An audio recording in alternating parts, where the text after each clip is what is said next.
اللہ تعالیٰ نے یہ نہیں کہا کہ کھانا مت کھاؤ، یہ نہیں کہا کہ روزی نہ کماؤ، یہ نہیں کہا کہ تجارت نہ کرو، یہ نہیں کہا کہ ملازمت نہ کرو، یہ نہیں کہا بیوی بچے نہ رکھو، یہ نہیں کہا کہ اپنے مکان میں نہ رہو، سب کام کرو، لیکن کام کرنے کے ساتھ غفلت کے ساتھ نہ کرو، اس کو اللہ تعالیٰ کی نعمت شمار کر کے، اللہ تعالیٰ کی نعمت سمجھ کر اس پر اللہ تعالیٰ کا شکر ادا کرو، حلال طریقے سے کام کرو، جو کام کرو حلال طریقے سے کرو، روزی کماؤ تو حلال طریقے سے کماؤ، کھانا کھاؤ تو حلال طریقے سے سنت کے مطابق کھاؤ، کاروبار کرو تو حلال طریقے سے کرو اور حرام طریقے سے بچو، اور اللہ تبارک و تعالیٰ کی نعمتوں کا شکر ادا کرو، کیونکہ آگے فرما رہے ہیں اللہ تعالیٰ لَتُسْأَلُنَّ يَوْمَئِذٍ عَنِ النَّعِيمِ، اس دن تم سے جو ہم نے تمہیں دنیا میں نعمتیں دی تھی ان کے بارے میں سوال ہوگا کہ وہ تم نے کیا ان کا حق ادا کیا۔ اور اسی صورت کے تفسیر میں مفسرین نے حدیث روایت کی ہے کہ ایک مرتبہ حضور نبی کریم صلی اللہ علیہ وسلم فاقے سے تھے، گھر میں کھانے کو کچھ نہیں تھا، رسول کریم صلی اللہ علیہ وسلم نے ہماری خاطر کیسی کیسی آزمائشیں جھیلی ہیں، جس کے سامنے یہ پیشکش کی گئی ہو کہ اگر تم چاہو تو احد کا پہاڑ تمہارے لیے سونے کا بنا دیا جائے۔ تو سرکار دو عالم صلی اللہ علیہ وسلم نے جواب میں عرض کیا کہ یا اللہ میں اتنا دولت مند بننا نہیں چاہتا، میں تو چاہتا ہوں کہ ایک دن کھاؤں اور ایک دن بھوکا رہوں۔ تو فاقے کی حالت میں تھے، لیکن سامان کیا جائے، بہرحال یہ بھی اللہ تعالیٰ نے انسان کے ذمہ فریضہ رکھا ہے، اپنے نفس کا بھی حق رکھا ہے، تو اس نفس کا حق ادا کرنے کے لیے باہر نکلے کہ کہیں سے کوئی ذریعہ ہو جس سے کھانا حاصل کیا جا سکے۔ باہر نکلے تو دیکھا صدیق اکبر رضی اللہ تعالیٰ عنہ بھی باہر پھر رہے ہیں، اور ان سے پوچھا بھی کیوں نکلے ہو، کہاں جا رہے ہو؟ تو انہوں نے بھی جواب میں فرمایا کہ رسول اللہ الجوع، بھوک کی وجہ سے نکلے۔ تو رسول کریم صلی اللہ علیہ وسلم نے فرمایا کہ چلو آج ہم اپنے ایک انصاری بھائی کے باغ میں چلتے ہیں، وہ خوش ہو جائیں گے کہ رسول کریم صلی اللہ علیہ وسلم ہمارے باغ میں تشریف لائے۔ نبی کریم صلی اللہ علیہ وسلم تشریف لے گئے، جب انصاری صحابی نے دیکھا کہ رسول کریم صلی اللہ علیہ وسلم میرے باغ میں تشریف لائے ہیں، ان کی تو خوشی کا کوئی ٹھکانہ نہ رہا،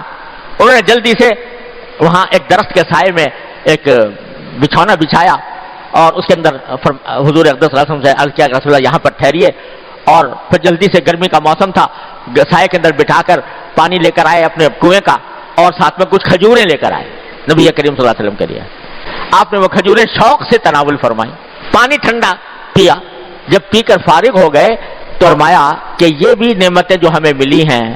کہ دھوپ میں سایہ مل گیا، پیاس کی حالت میں پانی مل گیا، بھوک کی حالت میں کھجوریں مل گئیں، یہ بھی عظیم نعمتیں ہیں، اور آخرت میں ان سے بھی سوال ہوگا، لَتُسْأَلُنَّ يَوْمَئِذٍ عَنِ النَّعِيمِ، اس دن تم سے اس کا بھی سوال ہوگا کہ اس کا کیا حق ادا کیا تم۔ تو میرے بھائیوں اور دوستو، ہم سے مطالبہ یہ نہیں ہے کہ کھانا پینا چھوڑ دو، حضور نے تو فاقے برداشت کر دیے، ہم سے یہ مطالبہ نہیں ہے کہ تم بھی فاقے اٹھاؤ، ہمیں اجازت دی ہے کہ کھاؤ کماؤ، حلال طریقے سے کھاؤ کماؤ، لیکن خدا کے لیے غفلت سے اپنے جان چھڑاؤ۔ غفلت سے جان چھڑانے کا طریقہ یہ ہے، دو باتیں عرض کرتا ہوں، اللہ تبارک و تعالیٰ اپنے رحمت سے مجھے اور آپ کو سب کو اس پر عمل کرنے کی توفیق عطا فرمائے تو انشاءاللہ غفلت سے نجات ملے گی۔ اللہ کو نہ بھولو، جس حالت میں بھی ہو، اگر کوئی تمہیں حاجت درپیش ہے تو اللہ تعالیٰ سے مانگتے رہو، یا اللہ مجھے یہ حاجت ہے، یا اللہ میری حاجت دور فرما دیجیے، یا اللہ مجھے ضرورت دور فرما دیجیے، یا اللہ میری یہ تکلیف دور فرما دیجیے، رٹ لگاؤ اللہ تعالیٰ سے مانگنے کی۔ انسان کوئی بھی ایسا نہیں ہے کہ جس کو ہر وقت کوئی نہ کوئی حاجت درپیش نہ ہو۔ ہم جب اگر باہر نکلتے ہیں ہمیں سواری کی ضرورت ہے، یا اللہ سواری دلوا دیجیے، سواری میں بیٹھ گئے تو چاہتے ہیں کہ وہ جلدی سے منزل تک پہنچ جائے، یا اللہ منزل تک جلدی پہنچا دیجیے۔ دعا کی کثرت، اللہ تعالیٰ سے مانگنے کی کثرت، اس کی عادت ڈالیں، اور جو چیز حاصل ہے، جو حاجت پوری ہوئی ہے، کھانا سامنے آیا ہے، پانی پی رہے ہیں،